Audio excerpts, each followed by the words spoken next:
Fabien, lui, est revenu parce qu'il était inspirateur du projet au tout début. Et puis il a pris le rôle de Bodus qu'on a poussé dans d'autres directions. C'est Fabien qui a eu l'idée de dire que Smets et Bodus complotaient pour prendre la place de Brentano. Il voulait rajouter un petit côté comme ça, un peu complot politique. Dernièrement, alors sur les deux terrains, j'avais le pouvoir absolu. Tout ça, tout cet aspect-là, c'est lui qui a voulu l'ajouter alors que c'est pas forcément ce qui me parlait le plus. En sécurité. En sécurité. En sécurité. Est-ce que tu devais pas dire comme d'habitude avant? Tes lunettes. Oh. Bodus, mon ami!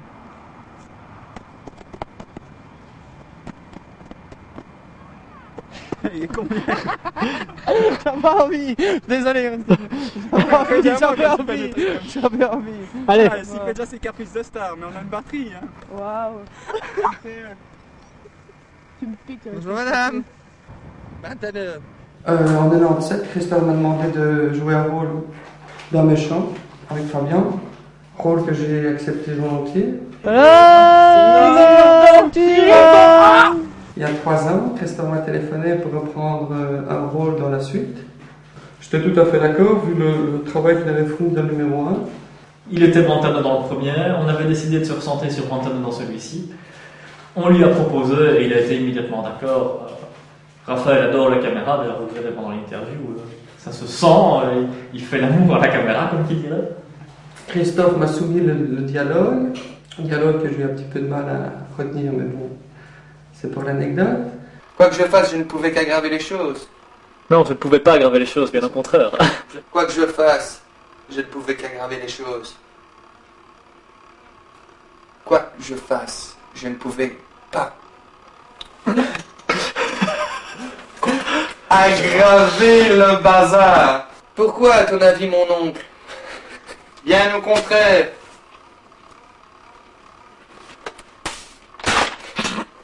Un espoir qui ne coûte que quelques feuilles sur papier glacé. Quelques feuilles sur papier glacé. Oui, mais bon. Pas en empêchant les gens. On recommence. Allez, on y va, rap. Ouais, pardon. Courage. Voilà des trucs. La musique adoucit les mœurs. Les meurtres. Les meurtres. Oh mon dieu! Même 3 mois, c'est trop! Mais non, c'est fou, hein. C'est fou. On ne me voit pas beaucoup à l'écran, mais on parle énormément de moi. Ce que Christophe m'a dit, à savoir que c'est souvent les rôles les meilleurs qu'on ne voit pas, qu'on voit le moins, qu'on entend le plus. Voilà. C'est l'affaire Londra. Brentano, on en parle énormément, mais on le voit moins, on ne le voit pas beaucoup dans le film. Mais c'est souvent les rôles qui sont joués par par de bons acteurs. Un méchant important.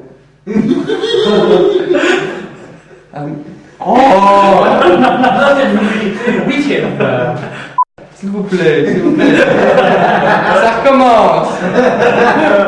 Est-ce que tu as arrêté de te droguer? Je ne suis jamais trompé. Fera un petit montage. Ces 3 hommes sont des mercenaires, des tueurs. Leur chef est l'agent Smith, le plus redoutable. Dans le film, je joue le rôle de l'agent Smith. C'est Christophe qui m'a téléphoné et qui m'a demandé si je voulais tourner dans la suite de Mes Famos.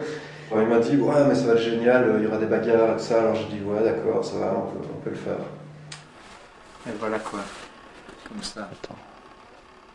Je me suis retrouvé embarqué dans cette histoire de malade mental et j'arrive à rien du tout, ouais, c'était trop terrible. D'abord je me suis laissé pousser à un bouquin à femme pour avoir l'air méchant.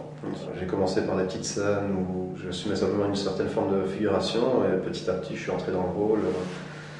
On imagine, on se met dans la peau du personnage et puis je crois que quand je suis arrivé vers la fin du tournage, je crois que j'étais vraiment...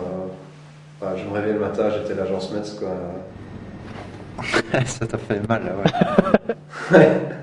Donnez-moi ce que vous détenez, le Félion. Et J'ai oublié la suite, mais tu vas prendre ça à ta gueule. Devoir parler avec un cheveu sur la langue, alors là, ça m'a demandé un entraînement beaucoup plus dur que de répéter des chorégraphies de combat ou d'imaginer des poids ou des pieds dans la tronche. C'est le cheveu sur la langue et m'entraîner à parler avec un cheveu sur la langue, ça je crois que je m'en souviendrai toute ma vie. Alors, tu es prêt? Je sais pas, C'était bon ça. Vous savez que...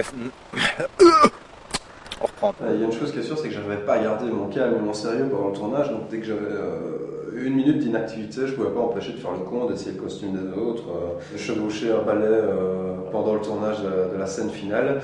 Et j'espère que Christophe a gardé beaucoup d'images de tout ça, parce que ça me ferait vraiment plaisir, si j'ai des enfants un jour, de leur montrer à quel point je peux être complètement décalé. Tu la mets dans le bêtisier, celle-là. Et alors? Pas ça dans les bêtisiers, là. Vous désirez un apéritif? Oui, de chiton. Chiton, c'est un plat très raffiné chez nous avec un peu de nouilles chinoises, très très bon. Deux chitons. Chiton, au pied chiton. Hé Gaëtan! Ça, c'est encore pour le bêtisier. Vous êtes prêts?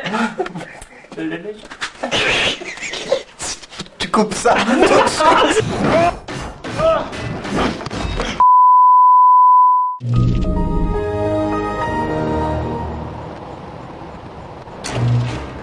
D'habitude, je porte une poubelle sur la tête. Donc, vous devez tout de suite voir qui c'est. Ça va être ta fête. Un jour, j'ai débarqué chez Christophe, j'ai vu plusieurs croquis et j'ai vu celui de Ça va être ta fête et j'ai dit, t'en as un pour celui-là? J'ai dit non, mais maintenant oui. Et voilà, c'était démarré. Action!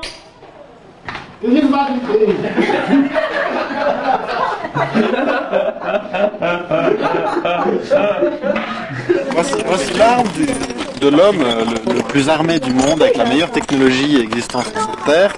Et voici l'arme de qui? C'est de Brandon. Agent du vie. Qui est, on va dire, nettement plus démonstrative. Donc ça va être ta fête, il est composé d'une poubelle de table, d'un dessous de manne, et d'à peu près tout ce qu'on a pu trouver chez l'un et chez l'autre, qui pouvait lui donner l'apparence d'une espèce d'homme en armure de combat. Sa combinaison est une armure ultra sophistiquée qui passe le gadget dernier cri au top de la destruction. Quand quelque chose est du n'importe quoi, j'aime bien. Et Ça va être ta fête, c'est un petit peu du n'importe quoi. N'importe quoi et n'importe comment, dans n'importe quel sens, avec n'importe qui. La folie le plus totale. Ça va être ta fête. L'homme au katana se nomme Tartmol. Un maître du maniement des armes blanches, un expert du meurtre. Il ne vit que pour le combat. Comment je suis arrivé dans le projet? Oh là là, par accident. J'aurais mieux fait de me casser une patte, j'ai l'impression. Christophe m'a simplement venu me trouver le plus simplement du monde en me disant: oh tiens, j'ai un rôle pour toi dans un film que je fais, c'est un rôle de chasseur de primes, tu vas aimer. Et puis comme j'avais des prédispositions à l'escrime, puisque le rôle est assez physique en ce qui concerne le maniement des épées. Quand je lui ai dit qu'en plus ça allait être un personnage tiré de la guerre des étoiles, Ben étant comme moi un grand fan, ça n'a pas été difficile de le convaincre. Voilà, il m'a dit que c'était un rôle pour moi, donc je lui ai dit d'accord, ok, pas de problème. J'aurais dû me méfier connaissant Christophe. Avec le most mégalo des réalisateurs. Il faudra presque une paille bientôt, sinon je risque d'entamer le maquillage. Ben, remonte un peu la tête. C'est le... Il y a un truc pour... Assez bizarrement, le maquillage, j'aimais assez bien. J'aimais bien le faire dorloter pendant une heure et demie. 2 heures, voire même au début, qu'on a commencé, il fallait 2 heures pour faire le maquillage, donc forcément. Parce qu'on prévoyait quand même des petits stocks de maquillage sur place pour faire des petites retouches, vu qu'évidemment ils n'étaient pas waterproof, en tout cas très limité, donc dès que je me mettais à transpirer, Tartmol se transformait en guignol. Ben, tourne-toi un peu. Et en fait, je sais ce que je vais faire. Je vais aller me faire embaucher chez Etias. Coucou, tout le monde est bon. Pour ma part, moi j'aimais assez bien, une fois maquillé, de partir dans la rue et aller jusqu'au lieu de tournage. Moi je trouvais ça assez marrant. J'avoue que la première fois, c'était un petit peu gênant. Ne perdez pas, il y a des drôles de gens dans les... Ouais, Bioman, qu'on criait, Bioman. Et oui. Pourquoi aujourd'hui? Oh, moins de bruit, on tourne, hein.